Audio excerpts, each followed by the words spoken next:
Hello friends, welcome to my YouTube channel Infinite Knowledge and today we are talking about traveling wave theory। वो भी हम हिंदी में travelling wave theory को समझने वाले हैं। तो ट्रैवलिंग वेव थियरी को समझने से पहले आपको बेसिक नॉलेज होना ज़रूरी है। थोड़ा बेसिक नॉलेज मतलब बता दूँ कि मैं पहले बेसिक बता दूँ को ट्रैवलिंग वेव थियरी जनरेट क्यों होता है, कैसी होती है। तो जब भी लाइन में हम स्विचिंग ऑपरेशन करते हैं, कुछ भी स्विचिंग ऑपरेशन मतलब ट्रांसफॉर्मर का स्विचिंग ऑपरेशन करते हैं, सर्किट ब्रेकर का स्विचिंग ऑपरेशन करते हैं, तब एक travelling wave over voltage distorted over voltage and current type distorted waveform generate होता है। तो उसको हम सिंपली ट्रैवलिंग वेव थियरी बोलते हैं। और वो जनरेटिंग साइट से लोड साइट तक ट्रैवल करता है, मतलब वो ट्रैवल भी करता है, रिफ्लेक्ट भी करता है।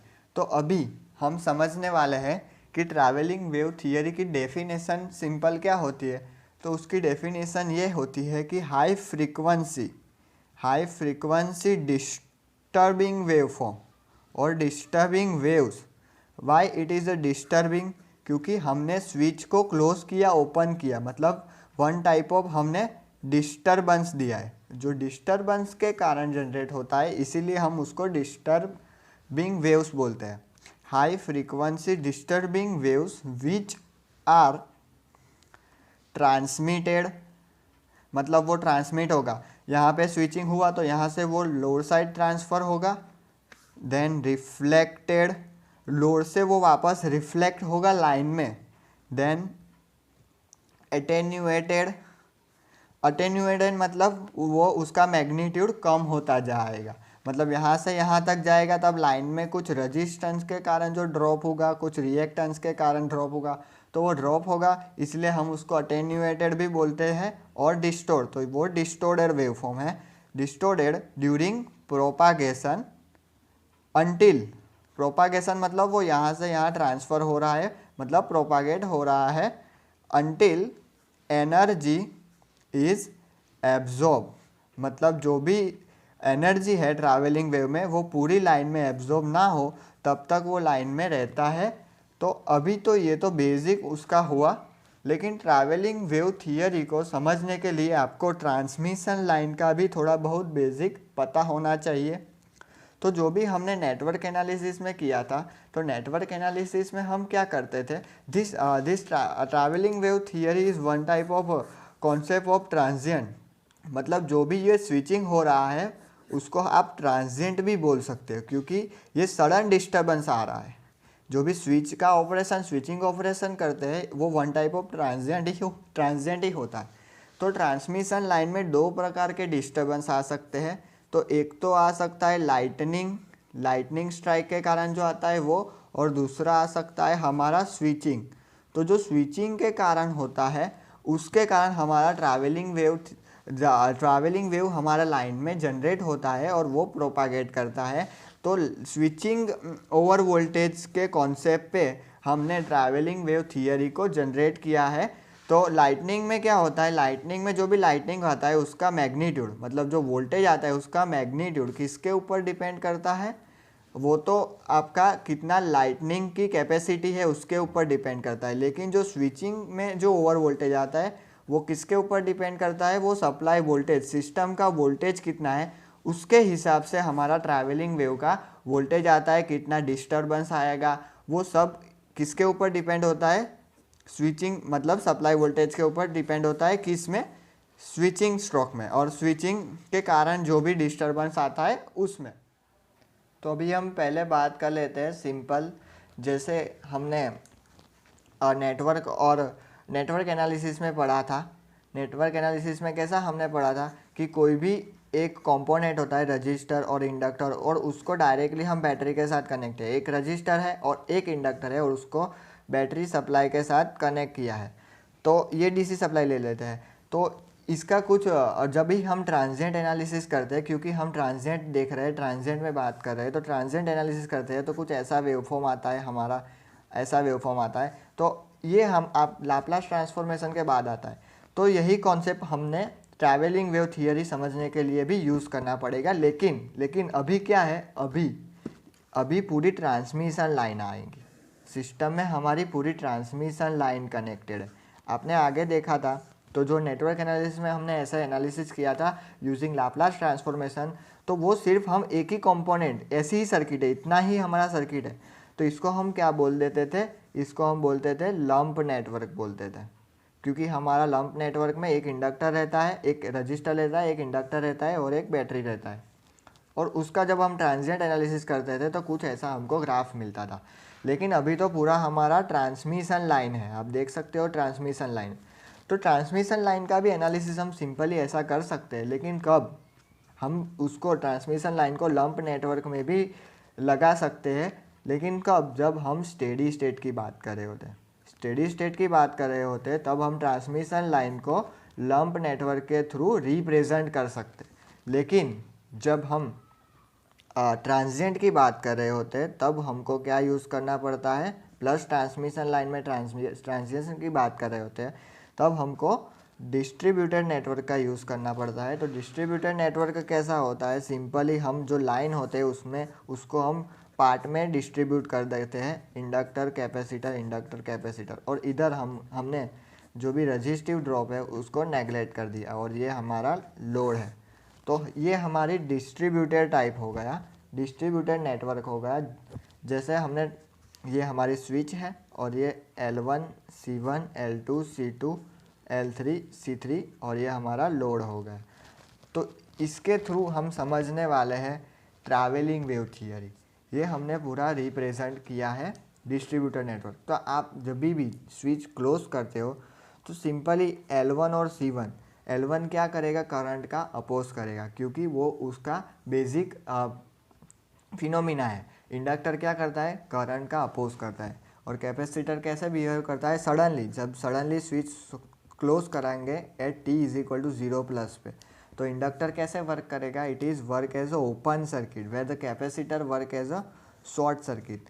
तो मतलब ये कहने का मतलब ऐसा है कि इंडक्टर थोड़ा टाइम लेगा और उसके बाद करंट को फ्लो होने देगा। मतलब कि यहाँ से तुरंत इंस्टेंटेनियसली करंट नहीं फ्लो होगा, थोड़ी टाइम के बाद धीरे धीरे करंट फ्लो होगा, यहाँ से फ्लो होगा। उसके बाद जैसे कैपेसिटर C1 चार्ज होगा और L2 भी थोड़ी पोजीशन, मतलब थोड़े टाइम के बाद यहाँ से भी करंट फ्लो होने वाला है और T1 L1 में से करंट फ्लो होगा और कैपेसिटर चार्ज होगा। और उसके बाद सेम कॉन्सेप्ट आगे लगेगा। इधर जो L2 है, ये कैपेसिटर चार्ज होने के बाद वो डिस्चार्ज कैसे होगा, थ्रू दिस नेटवर्क।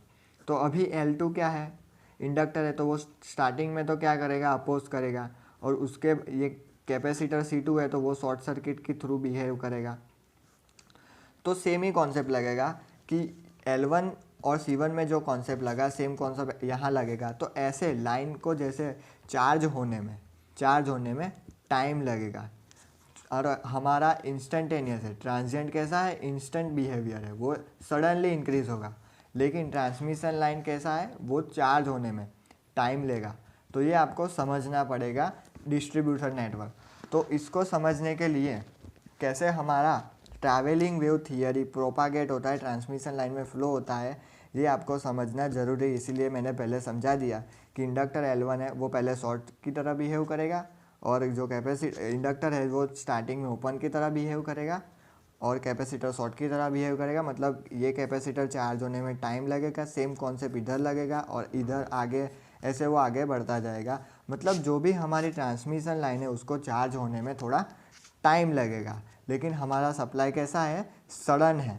तो इसके कारण जो ट्रैवलिंग वेव और जो ओवर करंट ट्रैवलिंग वेव जो फ्लो होगा, और जो over current and over voltage जो सिस्टम में आएगा, वो कैसे फ्लो होगा, कौन सी स्पीड में फ्लो होगा, कैसे अटेन्यूएशन होगा, वो सभी हम अभी देखने वाले हैं। तो ये तो सिर्फ हमने बेसिक कॉन्सेप्ट समझ रहे हैं कि अंदर हो क्या रहा है। अभी हम डेरिवेटिव की पार्ट पे भी चलते हैं। तो अभी हम डेरिवेटिव देखेंगे कि क्या होता है, कैसी स्पीड में हमारा ट्रैवलिंग वेव ट्रांसफ़र हो रहा है। तो अभी हम ट्रैवलिंग वेव थियरी को देखने, मैंने ये फिगर फिर से ड्रॉ कर दी है, और हम ट्रांसमिशन लाइन का इतना पार्ट और इतना डिस्टेंस x को हम कंसिडर कर रहे हैं कि इतने पार्ट में कैसे हमारा ट्रैवलिंग वेव फ्लो होगा। तो अभी जो मेन कॉन्सेप्ट है वो हमारा स्टार्ट हो रहा है। तो जो इलेक्ट्रोस्टैटिक फ्लक्स होता है वो वोल्टेज के रिप्रेजेंट करता है। मतलब जो इलेक्ट्रोस्टैटिक फ्लक्स जनरेट होता है ट्रांसमिशन लाइन में, इलेक्ट्रोस्टैटिक फ्लक्स होता है वो एसोसिएटेड विथ वोल्टेज वेवफॉर्म होता है, वो वोल्टेज वेवफॉर्म के एसोसिएट करता है। और जो इलेक्ट्रोमैग्नेटिक फ्लक्स जनरेट होता है इलेक्ट्रोमैग्नेटिक, वो हमारा करंट वेव को एसोसिएट होता है, वो करंट वेव के थ्रू जनरेट होता है। तो electrostatic flux which is equal to the charge between the conductor up to distance X, मतलब जो भी हमारा इलेक्ट्रोस्टैटिक फ्लक्स है वो इतने डिस्टेंस के लिए कितना होगा, मतलब जो चार्ज जनरेट होगा इतने डिस्टेंस के लिए कितना होगा। तो electrostatic flux which is equal to the charge between the conductor up to distance X, मतलब जो इलेक्ट्रोस्टैटिक फ्लक्स है वो इतने डिस्टेंस एक्स के लिए कोई भी एक कंडक्टर में कितना होगा, तो Q is equal to V C X जितना होगा। Same electromagnetic flux linkage which create around the conductor due to the current flowing in them up to distance X, मतलब जो भी अभी हमने इलेक्ट्रोमैग्नेटिक फ्लक्स देखा वो कंडक्टर का कितना होगा, V is equal to I L X, और जो एक्स रिप्रेजेंट कर रहा है वो इतने डिस्टेंस के लिए हो रहा है। तो अभी हम करंट फाइंड करते हैं। तो करंट की फॉर्मूला बेसिक आपको पता है I D Q by D T, और डी क्यू का अभी मैं इसका डेरिवेटिव कर देता हूँ तो मुझे क्या मिलेगा, वी सी और X D X by D T मिलेगा। सेम जो इलेक्ट्रोमैग्नेटिक फ्लक्स लिंकेज है around the conductor due to current flowing, मतलब ये इलेक्ट्रोमैग्नेटिक फ्लक्स लिंकेज क्या दिखा रहा है कि जैसे हमारा करंट फ्लो हो रहा है उसके थ्रू जो फ्लक्स जनरेट हो रहा है इतने डिस्टेंस के लिए, वो ये रिप्रेजेंट कर रहा है। तो अभी मैं इसको v लिख देता हूँ I L D X by D T, क्योंकि वो इतने डिस्टेंस के लिए हमने देखा है और change in time with respect to. तो अभी मैं D X by D T को क्या ले रहता हूँ, स्मॉल v, और वही तो हमारा है velocity of travelling wave theory overhead line. तो ओवरहेड लाइन में जो भी हमारा ट्रैवलिंग वेव आया वो कितने स्पीड से ट्रैवल करता है उसको हम D X by D T से रिप्रेजेंट कर रहे हैं। तो इधर हमको क्या मिला, I is equal to V C small V मिला, और इधर V I L small V मिला। तो ये दो इक्वेशन हमको ध्यान में रखने हैं। हमने ये दो इक्वेशन फॉर इतने डिस्टेंस के लिए डिफाइन किए हैं। एक जो आया वो इलेक्ट्रोस्टैटिक फ्लक्स के लिए आया जो कि वोल्टेज वेव से एसोसिएटेड है, और दूसरा इलेक्ट्रोमैग्नेटिक फ्लक्स के लिए आया जो करंट वेव से एसोसिएटेड है। तो अभी हम आगे बढ़ते हैं, और ये दो इक्वेशन एक और दो, अभी ये दोनों का रेशियो लेते हैं v बाय आई, तो हमको क्या मिलता है I L V C D V. तो अभी ये दो value D X by D T, मतलब जो ओवरहेड लाइन में जो वेलोसिटी से ट्रैवल करेगा वो कैंसिल हो जाएगा और हमें क्या मिलेगा, I L by V C मिलेगा। तो अभी V I is equal to I L by V C. तो अभी इसका सॉल्यूशन करते हैं तो हमको कुछ ऐसा मिलता है, और ये v बाई आई, जो v बाई आई आया अंडर रूट एल बाई सी। तो अंडर रूट एल बाई सी वो क्या है, सर्ज इम्पीडेंस है, surge impedance of overhead line. आप उसको बोल सकते हो surge impedance of overhead line, और उसको नेचुरल इम्पीडेंस भी बोला जाता है, इसलिए उसको ZN से रिप्रेजेंट किया है, नेचुरल इम्पीडेंस भी बोला जाता है। अभी हम क्या करेंगे, पहले हमने डिवाइड किया किस दोनों इक्वेशन को, ये दोनों इक्वेशन को डिवाइड किया। ये हम क्यों कर रहे हैं, ये हम क्यों कर रहे हैं, क्योंकि हमको स्पीड चाहिए। किसकी स्पीड चाहिए, कि जो भी ट्रांजिएंट आया वो इतने डिस्टेंस में इधर से इधर कितने टाइम में ट्रैवल हो जाता है, ये देखने के लिए हमने पहले उसको मल्टीप्लाई कर दिया है। और अब पहले हमने डिवाइड किया दोनों इक्वेशन को, अभी हम मल्टीप्लाई करेंगे दोनों इक्वेशन को, तो क्या मिलता है देखते हैं। तो अभी ये दो इक्वेशन है, एक ये वाला इक्वेशन 1 और ये इक्वेशन 2। तो मैं दोनों को मल्टीप्लाई करता हूँ तो मुझे क्या मिलता है, V C small V I L small V. तो मुझे कुछ ऐसा मिलता है V C L small V का स्क्वायर, और उसको मैं किससे रिप्रेजेंट करता हूँ, v इंटू आई, क्योंकि मैंने दोनों इक्वेशन को मल्टीप्लाई कर दिया है। तो इसके बाद मुझे क्या मिलेगा, इसके बाद इधर देख सकते हो कि ये एक निकल जाएगा, ये एक निकल जाएगा, I is equal to CL V², ऐसा कुछ मिलेगा। इधर I रहेगा या तो इधर I भी आएगा, तो वो I भी कैंसिल हो जाएगा, तो कुछ ऐसा हमको मिला 1 is equal to CL V²। तो जो अब देख सकते हो कि मैंने ये दोनों इक्वेशन को मल्टीप्लाई किया है सिंपल, और उसके बाद जो V² फाइंड किया वो 1/CL आएगा। 1/CL मतलब V वेलोसिटी कितनी आएगी, 1/√LC जितनी आएगी। तो अभी ये इम्पोर्टेंट फॉर्मूला है, जो हमारा वेलोसिटी आया, कितनी वेलोसिटी वो ट्रैवल करेगा ट्रैवलिंग वेव, वो ये वाला इक्वेशन है। अभी हम देखते हैं कि जो भी हमने सिंपल जो इक्वेशन मिला, हम उसमें L और C की वैल्यू रखते हैं। 1/√LC ऐसा कुछ इक्वेशन मिला था। तो अभी जब आपने जो मेरे आगे के वीडियो जो देखे होंगे, जैसे L is equal to 2 × 10⁻⁷ ln d/r henry पर मीटर, ये हमने डिराइव किया था inductor for transmission line. Same हमने कैपेसिटेंस की वैल्यू डिराइव की थी 2πε ln d/r फेराडे पर मीटर। तो ये दोनों वैल्यू हम इसमें रखेंगे। तो v is equal to 1/√2 × 10⁻⁷ ln d/r into 2πε ln d/r। तो ये जो हमको मिलेगा, इसमें आप ln d/r कैंसिल कर सकते हो, और हमें क्या मिलेगा 2 × 10⁻⁷ इंटू 2πε। अभी इधर एप्सिलॉन ओवरहेड लाइन के लिए है, तो epsilon is equal to ε0 ε r।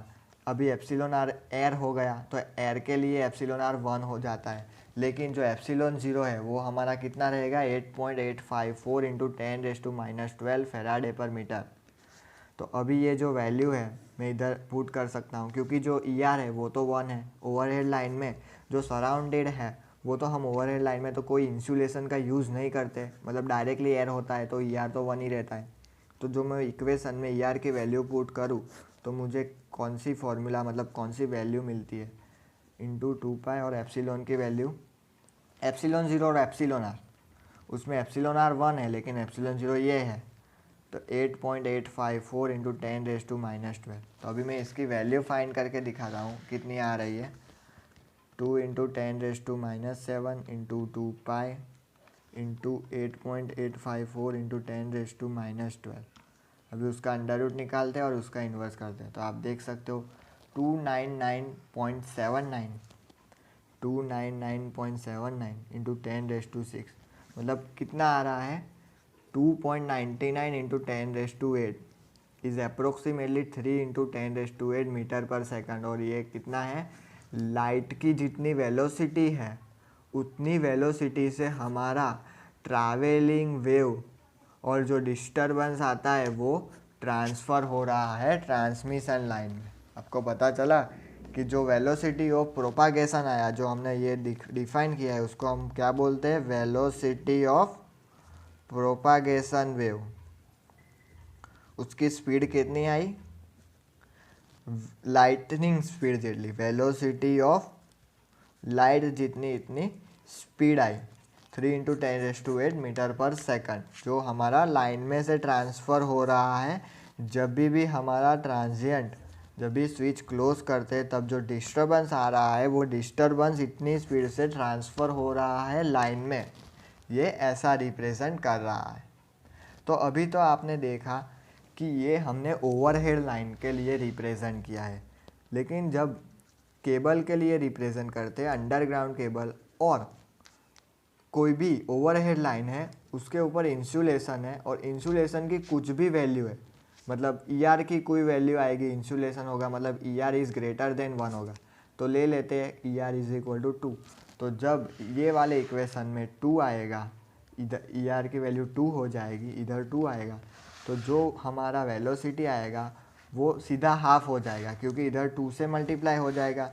तो जो वेलोसिटी ऑफ प्रोपागेशन आएगा उसको हम डायरेक्टली हाफ हो जाएगा, मतलब 1.5 × 10⁻8 मीटर पर सेकंड से हमारा डिस्टरबेंस ट्रांसफ़र होगा केबल में, वेलोसिटी ऑफ प्रोपागेशन वेव। वो केबल में 1.5 आएगा। कब आएगा? जब E R is equal to 2 होगा। और इसके लिए हम सिंपली ये वाले इक्वेशन को कैसे रिप्रेजेंट कर सकते हैं? E R is equal to 3 into 10⁸ under root K, और के इधर क्या डिफाइन कर रहा है? के हमारा क्या है? डाइलेक्ट्रिक कांस्टेंट है। किसका? जब भी हम इंसुलेशन का यूज़ करते हैं लाइन में, तब ई आर 1 नहीं रहेगा, ई आर की वैल्यू कुछ ग्रेटर देन 1 होगी, और उसके कारण हमने ये के की यूज़ किया है। K is equal to E R ही है। तो आप कंफ्यूज मत हो जाना कि के और ई आर क्या आ गया। 3 into 10⁸ divide by under root K. तो ये स्पीड से हमारा प्रोपागेशन होगा डिस्टरबेंस वेव का ट्रांसमिशन लाइन में। तो ये तो हमने सिंपल कॉन्सेप्ट समझा। अभी इसके आगे क्या आएगा? इसके आगे हम पहले तो मैं आपको मेथड ऑफ इमेज समझाऊंगा। मेथड ऑफ इमेज क्या करेगा? मेथड ऑफ इमेज में जो भी हमारे डेरिवेशन पार्ट है वो दिए रहते हैं। तो जो डेरिवेशन पार्ट जो आप डायरेक्टली समझ जाओगे, तो जब भी हम ओपन सर्किट और शॉर्ट सर्किट, ये जो लाइन है ये तो हमने सिंपली अभी लोड लगा के कनेक्ट कर दिया है, लेकिन जब लाइन ओपन होता है और हम स्विच क्लोज करते हैं, जब लाइन शॉर्ट होता है और स्विच क्लोज करते हैं, तब क्या होता है? तब जो हमारा वेवफॉर्म आएगा, मतलब कैसे हमारा वोल्टेज और करंट लाइन में प्रोपागेट करेगा, वो सभी के वेवफॉर्म हम देखने वाले हैं। तो आप इसके जैसे भी मैं वीडियो बनाऊंगा तो मैं पार्ट 2 के मदद से और पार्ट 2 लगा के डिस्क्रिप्शन में लिख दूंगा, तो आप डायरेक्टली उसको फाइंड कर देना और देख लेना। और उसके पहले मैं जो मेथड ऑफ इमेज समझाने वाला हूँ, उसमें जो डेरिवेटिव पार्ट है वो जो आप डायरेक्टली समझ जाओगे, तो जो थियरी है उसको समझने में बहुत ईजी रहेगा। तो stay tune with us and like and subscribe my channel infinite knowledge. And again thanks for watching this video.